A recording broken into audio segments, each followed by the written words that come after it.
Hey, ba-dum-bum-bum-bum. Ladies and gentlemen, boys and girls of all ages, welcome to Stomp the Idiot. I am the huge one, aka the idiot, Dave Koco from DAVEKOCO.com, and KocoSports.net is where the world's comes to ask your home for common sports, and above all, where Jerry O'Neill doesn't update the site.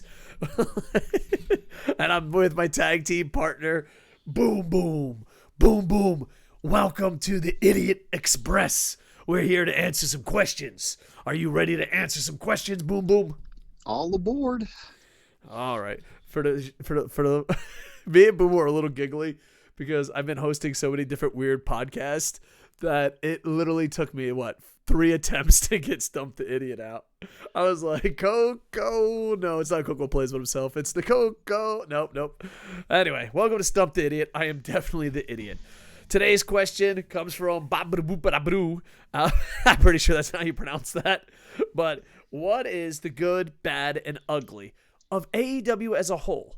Not this last pay-per-view, not this last Dynamite, as a whole, as it stands right now. The date, March 14th, Happy White Day. I got to get Bear Friend some white chocolate before she leaves me. And as of March 14th, in Japan, what is the good, bad, ugly? Boom Boom, do you want me to go first, or shall I, because I actually prepared? Yeah, go ahead.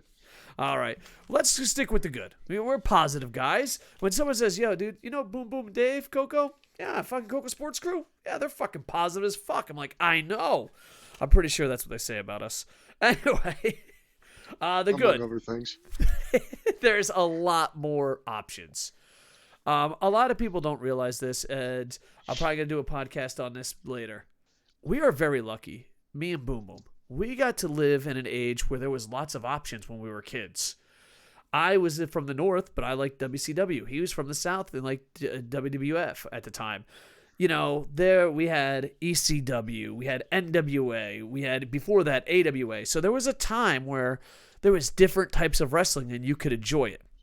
Then there was the age of dun dun dun dun, and it was just begging a billionaire for a good product. That's what it is. Think about it. There are some kids listening to this video, and not even kids, men now, listening to this fucking video that during their childhood, all they had for wrestling was begging a billionaire for something different. But now we have AEW, New Japan, MLW, Impact. We got a big stage. There's something for everybody, and with that said, I think the more options, the better. Booms, would you like to add anything to that? No, you're pretty much right on point. I'm a believer of choice and competition, and I think competition makes everybody better because, it's like anything else. If you don't do it, what they told me, and this is way, way, way, way back in the day when I worked for Walmart, again, eons ago, back when I was working my way through college. They were always harping on customer service, because they said, give them good customer service because ultimately the customer's going to get what they want in the end. So just make sure that they get it from you. It's not bad. Little Walmart giving some good advice there. Salute. Next, we get to see the greatest wrestler not named Okada on a big stage. You get to see Kenny Omega. I know right now people are broken. I guess that's how I describe it, and they defend corporations over human beings. Kind of fucking weird. But at least Kenny Omega is a star. You get to see him on the big stage. Some people hate him, but those people that hate him, if they came to your corporation, you'd love them, meaning you stand for nothing and you're an embarrassment. But Kenny Omega is a star on the biggest stage, and he has the title, and hopefully he collects them all. I want Kenny Omega to be Thanos. Give him all the titles. All the titles, Boom Boom. Boom. And my last good thing, and then Boom Boom can throw in some good things, is... Actually, I fucking scribbled this down. I don't know what my last good thing is. Booms, do you have anything to add? Thank God you're not teaching handwriting. Oh, dude, I'm the worst at handwriting. I type out everything. That's why everybody has to type things now, because of people like Coco. Exactly. I have no idea what this says. But anyway, yeah. You'll remember it in a couple of minutes. Exactly. Booms, what's the good about AEW for you? Several things come to mind. Is one, I feel like ethically as a company, I think they're doing all the right things, hitting all the right notes. I mean, they announced the inclusion one where they had like this sensory room, so that way people who maybe have conditions like autism or other sensory issues can feel welcomed. And plus, they had like special like headphones that would kind of like noise canceling, so they could watch a wrestling show but not be overwhelmed by the noise. AEW heels. Now, granted, it may need a little work or so, but it's targeted specifically towards women. They're pretty much diverse with their roster, and I don't say that in a PC way. It's just I like seeing, different types of people, different body types, different ethnicities, different. It shakes everything up. It's a good variety. So I like their ethics. I think AEW genuinely cares about their employees. I mean, think about it. I mean, just earlier this year, after when Brody Lee passed away, AEW just hit the pause button. They redid everything around a tribute show. Brody's son is still very much actively involved with AEW as -1. Um, they, Tony Khan purchased the rights in perpetuity to the old 55 by Tom Waits. He even purchased the song or the rights to the song Tarzan Boy by Baltimora for Jungle Boy. The production values are amazing. I feel like they really listen to fans. They, try to give us things different, and they respect the past. They acknowledge first. Well, they acknowledge the past and the present. When Chris Jericho jabbed John Moxley in the eye with a spike, they took that from like the Road Warriors did that to Dusty Rhodes. When they did recently the barbed wire death match, that was the old death matches by like Onita out in Japan. And plus, they acknowledge the present. They do acknowledge that people that WWE exists, that WCW existed, that Impact exists, that New Japan exists. They're eager to work with people. I mean, they didn't have to do any of this stuff. They didn't have to work with the NWA, particularly with their women's championship. They didn't have to work with Impact Wrestling, and they didn't have to like let write through contracts to where people like, Moxley, Jericho, Omega could go to Japan if they wanted to. And they didn't have to do that, but they did that. I think in ring, they do have some good talent. They've put together some great matches, some good storytelling. Most recently, as of this recording, MJF. We thought they were going to go one way with MJF. Was going to take over the Inner Circle, but they swerved us, and it was a great swerve. They took took a hard left, and boom's like, no, he formed his own faction, and boom, big double turn, big turn right there. Inner Circle turns face by default. I didn't see that one coming. I like the ranking systems. I like that just overall that they respect their fans, and they try to do a good job, and they try, they're entertaining. I love being the elite. So there's a lot of things they need to be proud of. And I found out what the other one is, and it's great stuff. And the other one, Boom Boom touched on it, is working with other people. I think that's amazing. Like you said, NWA, New Japan, Impact Wrestling, and probably more. It just reminds me of the territory days, and it's great. All right, so there's the good. We got it out of our system, Booms. Are you ready for the bad? All right? Mm-hmm. All right, the bad. I only got 2, and I'll get it. JR, up to this moment, is still their biggest mistake ever. You want to make the product look different, then you get the voice of WWE. You want to make the product look different, then you have an old man who just complains about how WWE is better. I think Jim Ross is by far, he's not in the ugly because he does bring, fans, but he's definitely bad. I still think it's a horrible decision. The other bad has to be, they're very close to being Dixie Carter. They are bringing in way too many WWE guys way too fast.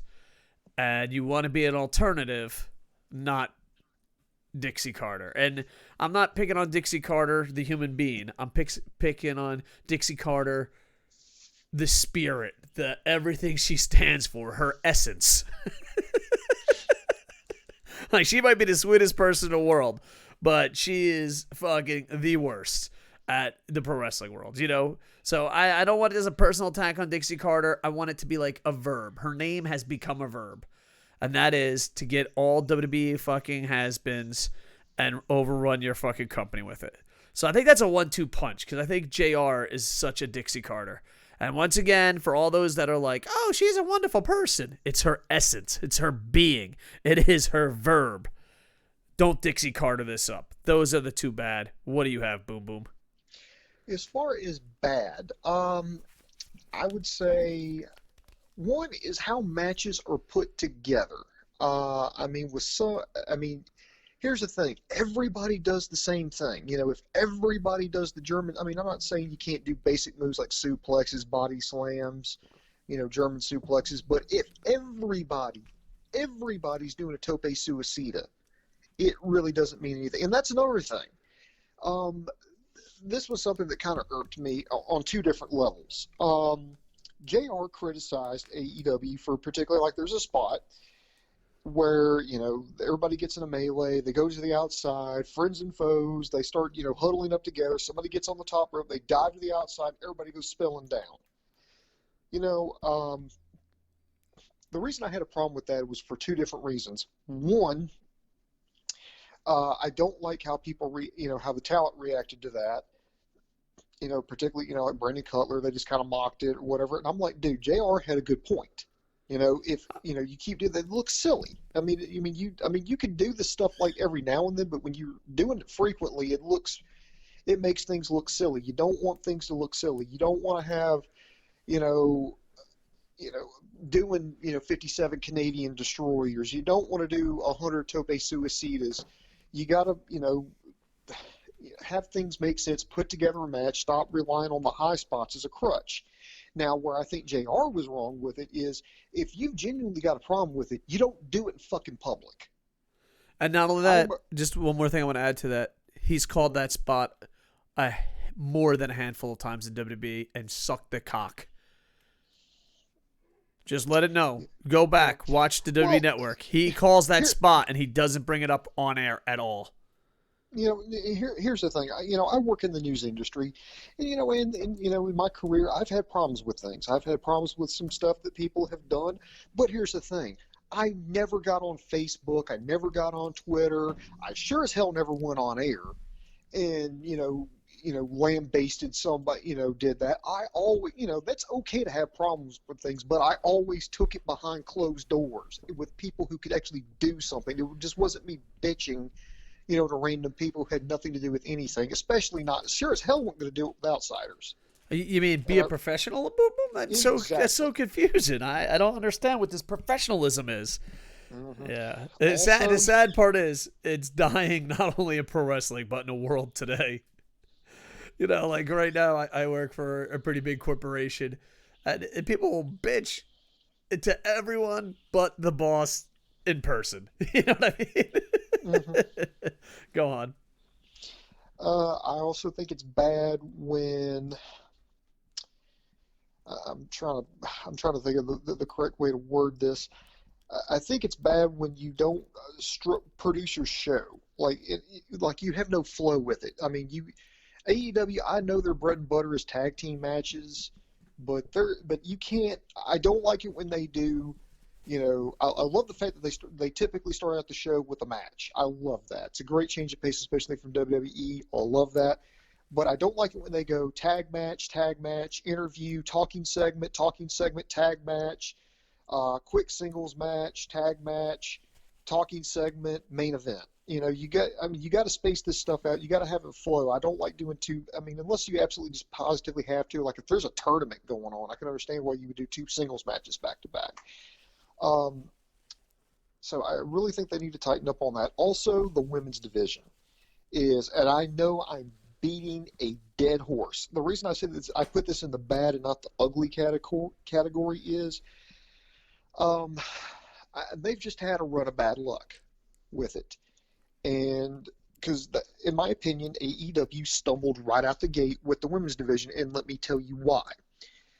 I really felt like when they started the women's division, they had an idea of who they wanted to push and what they wanted to do. I feel like they really wanted Kylie Ray and Awesome Kong to be like the centerpieces of the women's division. I think what they wanted to do was have Smiley Kylie Ray be the inaugural AEW Women's Champion. They wanted maybe Nyla Rose to, chase after her, or have Awesome Kong come in and fill that role. But then, boom, what happened? Smiley Kylie Ray, and I wish her a speedy recovery. I'm not criticizing her. Mental health issues are no joke. Just wasn't up to task for it. She, you know what? And if she, didn't feel comfortable doing that, absolutely fine. I agree with it. That's her decision. And I'm not criticizing her or making fun. If you got issues, you need to go get help. And she did the right thing. But AEW was kind of left with the aftermath. They're like, well, what do we do? So I feel like, okay, the part of Smiley Kylie Ray, we really want to have that part will be played by Riho. And I'm one of the people who does not hate on her. I mean, I know, like, anytime, like, she's mentioned or there's like a match with her, people are like, oh, she's too small, she's too scrawny, she's too small, oh, she's hardly, I'm like, dude, she's good. She's really good at what she does. So I agreed with her being the inaugural champion. She had other commitments, I understand that, but I think they did the best they could. And then Awesome Kong couldn't get cleared to wrestle, so you had to go, okay, well, we're going to switch over to Nyla Rose to be our monster heel. And I think they were going to try to get the championship on Britt Baker, but Britt Baker as a face wasn't working out, so luckily they did the smart thing and turned her heel. And I think the championship's going to go to her next, in my opinion. But it's just been a cluster, and here we are, over a year in, almost a year and a half in. Women's division's not much better. They've had women get hurt. I mean, Anna Jay just went down with an injury. Chris Statlander's out with an injury. The pandemic really put a hamper on things, especially with people like Riho. I mean, she's just now making a comeback. Shanna had issues with it. They had to let a couple girls go because of travel restrictions. So it's just been it's not been good. So those are some of the bads that come to my mind. Yeah. All right. So now the ugly. I got two. One, we have to mention the fireworks. The end of the death match was beyond embarrassing. Beyond, like, I don't know what the fuck they were thinking. Let me ask you this: was it just the fireworks, or was the match itself, or just the explosion at the end? The match had its moments of what's going on. You know what it is?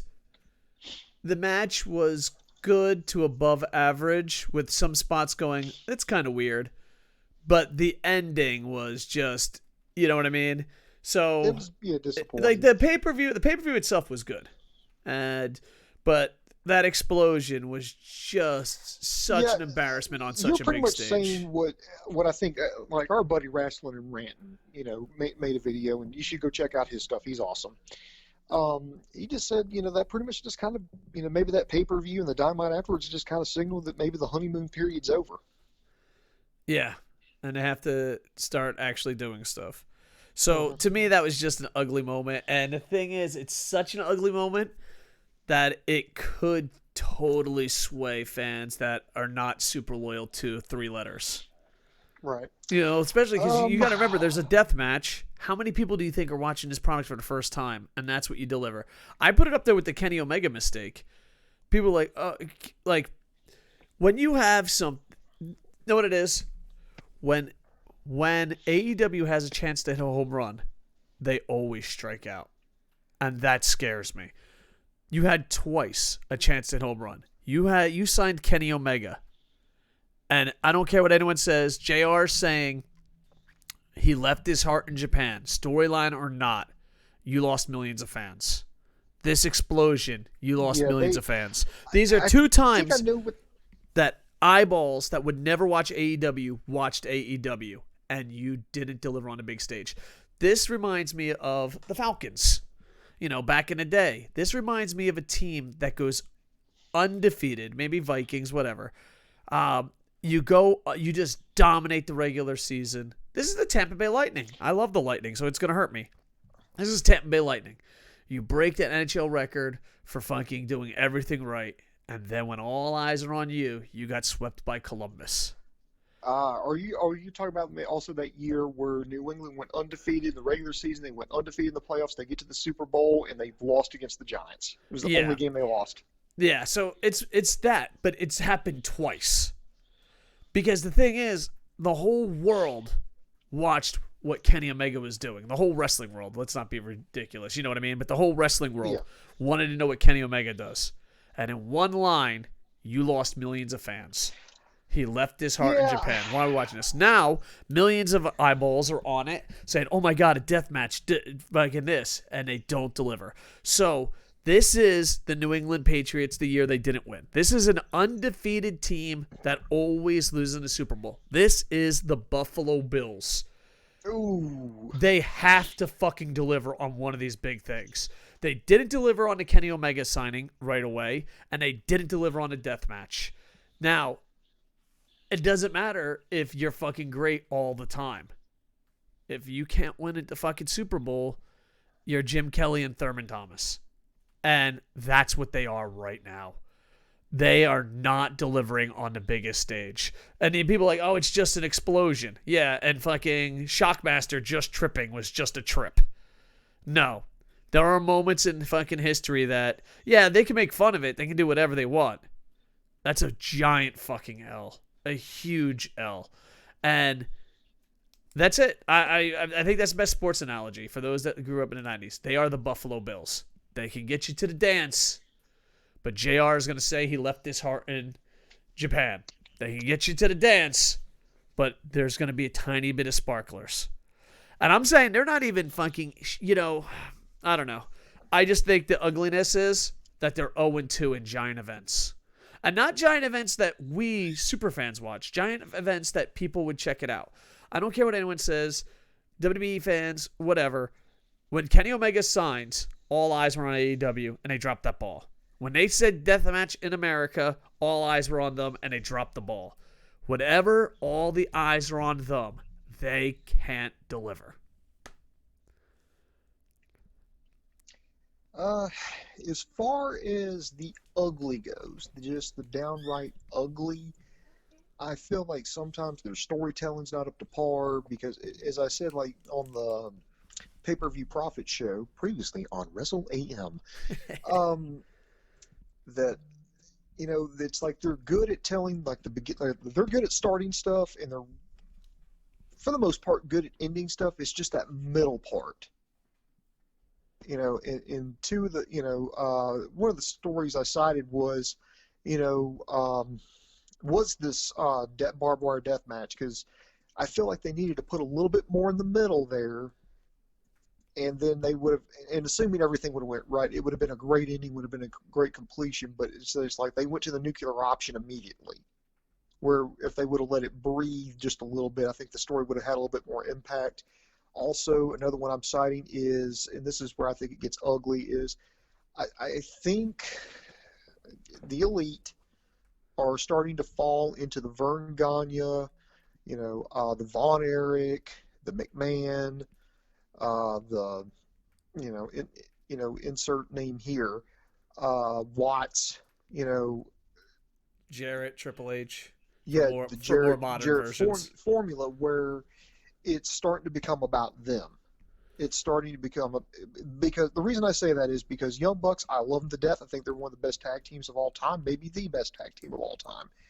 However, and I thought they did something smart. I thought that first year when they were putting over other teams, they put over Private Party, they put over Santana and Ortiz. They were trying to build up the tag division because, if the teams that they're beating aren't, perceived as just, second tier, so what, you beat them, so what? They won the tag team titles. Oh, you also got a balloon and a hamburger. Woo! But when you put them over going, oh my God, these are really good teams here, the Young Bucks are struggling against them. And the Young Bucks have to go back to the drawing board, and meanwhile those other teams are still winning matches, and when they finally meet again, the Young Bucks beat them. Boom, it means something. But now, but after it was like that scene in Mortal Kombat when it was like, all right, Goro, it's your time up. Oh, finally! They're like, okay, it's showtime. Okay, here's year two. Let's get started. They took over. I think they dropped the ball with FTR. Yeah. I really felt like they should have lost that match at the last pay-per-view in November, but instead, again, this is where storytelling comes into play. Is they immediately went to, well, if we don't win, we're going to break up as a tag team. We're never going to wrestle as a tag team again. It's like, okay, well, why don't you just put up a big fucking neon sign saying you're going to win the tag team titles? How about that? We call it a tag team coronation. What should have happened, and is they should have lost. They could have lost to some shenanigans because of Tully Blanchard.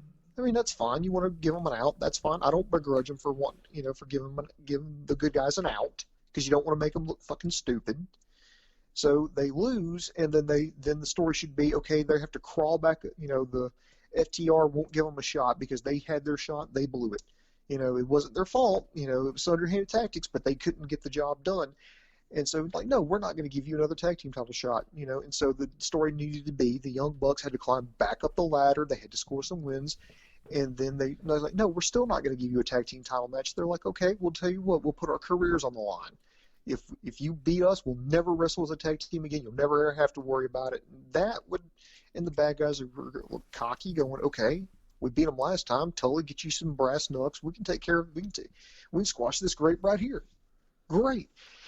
And then, have them almost come with it, have like the bad guys go through the bad guy tactics again. It's like, oh no, the Young Bucks are going to get screwed and they're no longer going to be able to wrestle together. And then boom, they beat them. They persevere. They, finally catch a lucky break. They outsmart the bad guys. They get the 1, 2, 3, boom, and they win the tag team titles. But when they won it the way they did, I thought, well, maybe they're going to tell another story. Maybe they're going to pass the championships off to Jericho and MJF, and then it's going to lead to some kind of tension with Santana and Ortiz. Maybe it's a part of a bigger story. Nope. It's just been a love fest. Cody, most recently at the pay-per-view, he gave himself an out, which, again, I don't necessarily begrudge, but he kind of made everything about him. He hurt his shoulder, and he's trying to come back in. The fans were booing. I was like, you don't look heroic when, and this has happened a couple of times. This happened with Miz, and this happened with Roman Reigns, where there was like a big match. There was a, quote unquote injury. They had to be taken to the back. The match continues. And then here they come limping down. Oh, God, I'm going to get back in this match. And then they're going to try to win it. It's like, that doesn't make you look heroic. That makes you look cheap.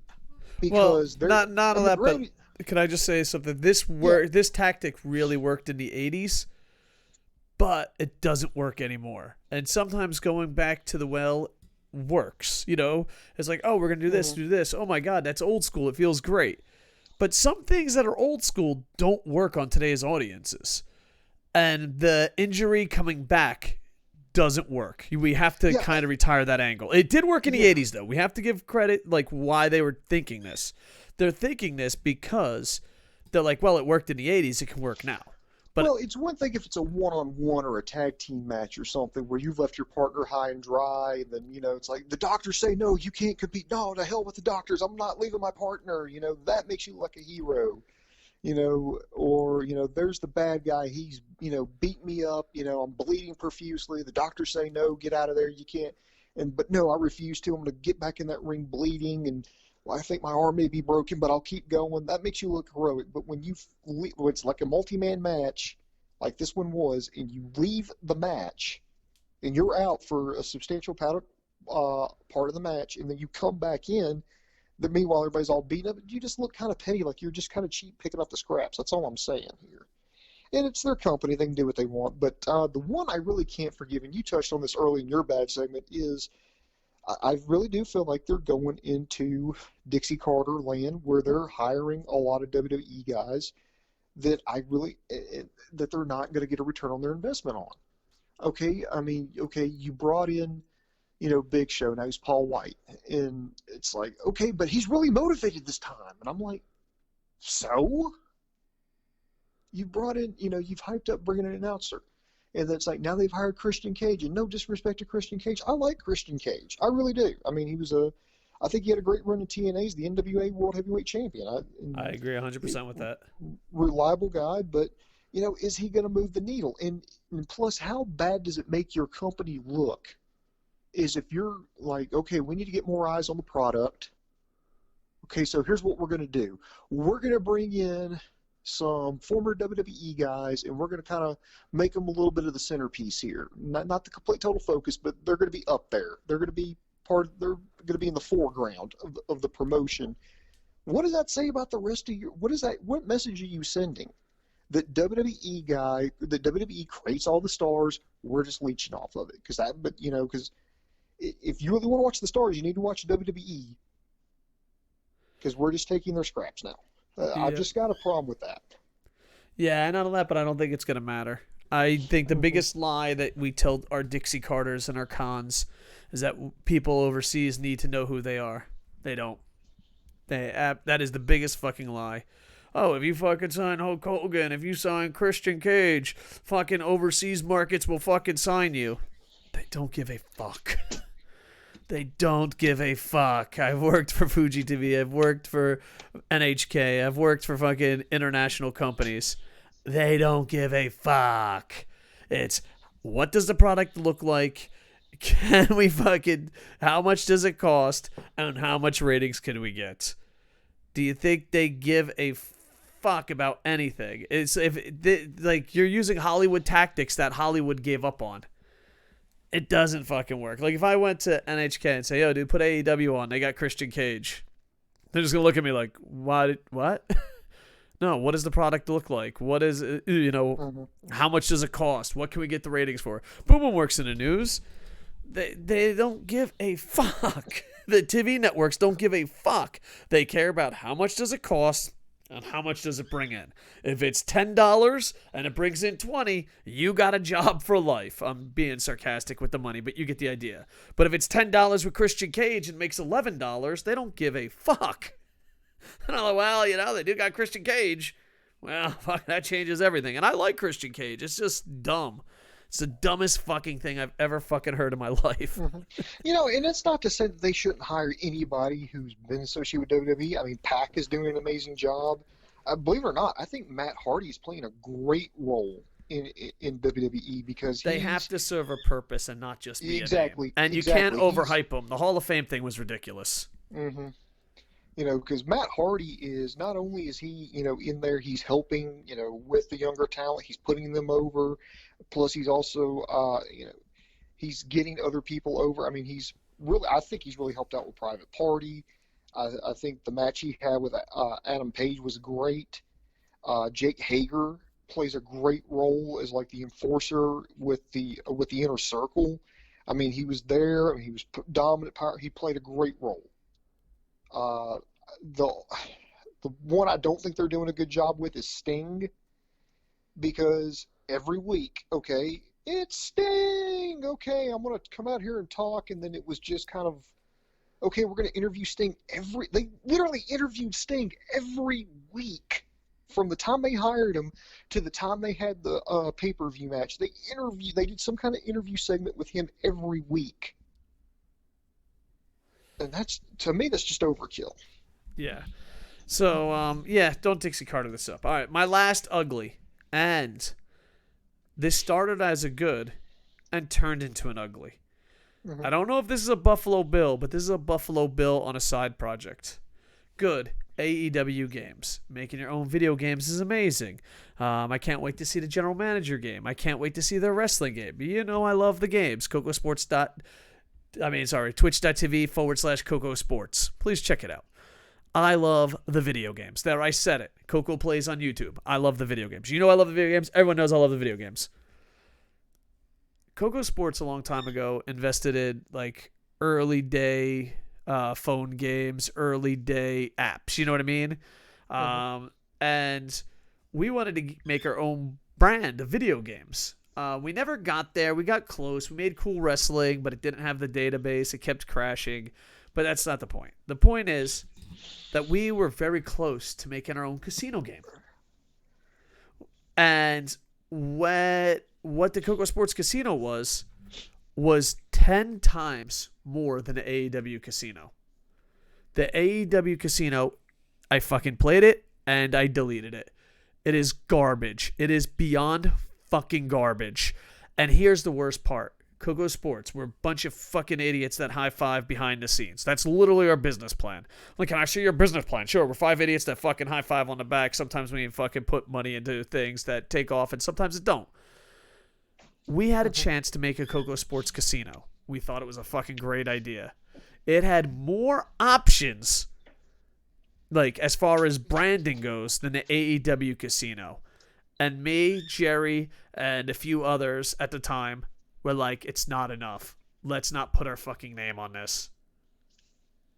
Why is a bunch of fucking losers, no offense, Boom Boom, have higher standards for their fucking games than you do? The Koco Sports Casino that we passed on had more Koco Sports themes than the AEW Casino does. The AEW Casino is a Buffalo Bills moment in video games. Because here's the thing.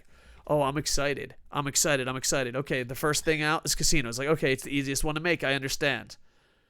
Dude, outside of a couple fucking graphics swapped out, it is just a fucking casino game. It has nothing. The people, the host, who you are, has nothing to do with it. There is not even an AEW slot machine. It is by far the shittiest fucking launch cash grab bullshit I've ever seen. And here's the worst part. Us fucking morons. Boom Boom, can you vouch that we're morons? Oh, yeah, very much. Us fucking morons would have turned it down. When a bunch of fucking morons who high-five behind the fucking scenes and just do shit out of passion would have said no, and you have a billionaire fucking family saying, yeah, that's good. That's going to follow. And here, I love you, Kenny Omega. I love video games, and I trust you. When you saw that, you should have said no. Because you're like, oh, we're going to make good games. That is a horrible fucking thing. And now, granted, casinos on the internet are cash grabs. They are. This was such a shitty cash grab that it was fucking disgusting. If you don't believe me, download it. If you can play that game for more than 10 fucking minutes. Because here's the thing, even if you like casinos, why would you get the AEW casino game? There's a million times better. So you have a casino game that's AEW branded, and there's no AEW things about it. I think like the table has a now or never fucking logo or whatever the fuck their shit's called. That's Tampa All Pro. But anyway, they have like the pay-per-view casino. It's like there, and there's an AEW flash screen and an AEW icon. Like literally anyone can make this fucking a casino, and you put your fucking name on it. That's pathetic. I'm just saying, Boom Boom, we don't have very high standards. I think AEW should have higher standards than Koco Sports. That's all I'm saying. Okay. It is a fucking huge letdown. I've not played the game, so I'll don't take your word. Have you played a shitty casino app game? Cool. Played shitty casino games, yeah. Then you've played AEW's arcade. Now, just imagine if going into that shitty arcade game, they had a fucking AEW logo. Like, think about it. You can't play cards with Kenny Omega. Can you beat Kenny Omega? You can't beat Kenny Omega. The people that teach you how to play the games, is it, they have a woman there. Is it fucking AEW girl? No. Is the fucking, is the casino characters anything to do with AEW? No. Are the slot machines? Nope. Nothing to do with AEW. There is 4 graphics. Boom, boom. 4 graphics on a shitty casino fucking app. And they call it AEW games? And they want us to be excited for what? Get the fuck out of here. You should have skipped this one. Big fucking L. Embarrassment. Fucking ugly as fuck. Booms, anything you want to add? Not as far as the casino games. I'm actually going to wait and see what the console game is going to be like. So I'm going to, let's wait till it comes out before we pass any judgment on that. But I mean, overall, I mean, I like the company. I want them to succeed. I want them to beat WWE. I want them to be the best they can be. You know, I mean, their TV show. I mean, they're doing steady numbers, and I think it's to the point where I think they need to start trying to grow their audience. And I know they're working on that. I know, they're Growing it working. without Dixie Carter. Don't Dixie Mhm. Carter it up, boys. Yeah, and just as like a word of warning, I would tell them to look at if everybody keeps comparing them to TNA. That's what, and to an extent, I think that's fair.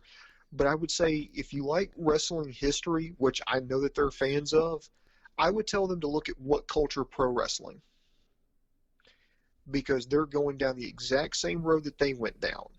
What Culture, was just this. They shot out of it. I mean, when they started out, they shot out like a cannon. I mean, they had all kinds of just stars. I mean, they got Minoru Suzuki, they got Rey Mysterio, they got Alberto El Patron, they got Kyle O'Reilly, they got all kinds of people in the first 2 years. I mean, they were doing gangbusters. I mean, they were going crazy, and then the bottom fell out. I mean, just the money's not going to last forever. And they basically, in their first 2 years, they blew their entire load, and then when they had to go back to doing something like where they would bring in somebody like Austin Aries to be the champion when they changed their name to Defiant. And they had to basically they brought in Austin Aries to be their champion, and they started focusing more on local homegrown talent from the area. It just felt hollow, and eventually the company ran out of business. Now I know there's a lot more to that. There's like scandals and all this other stuff, but bottom line was they the first 2 years they were red hot, and then just boom, it just fell apart. And I just don't want them to go down that path. Understandable, understandable.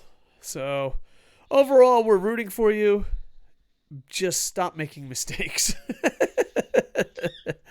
And I think we're lucky because we get lots of options. The problem is we don't want the options to be the same. Mm-hmm. All right. Like, comment, subscribe. This Monday, I find out what my new schedule is, and hopefully that means more content.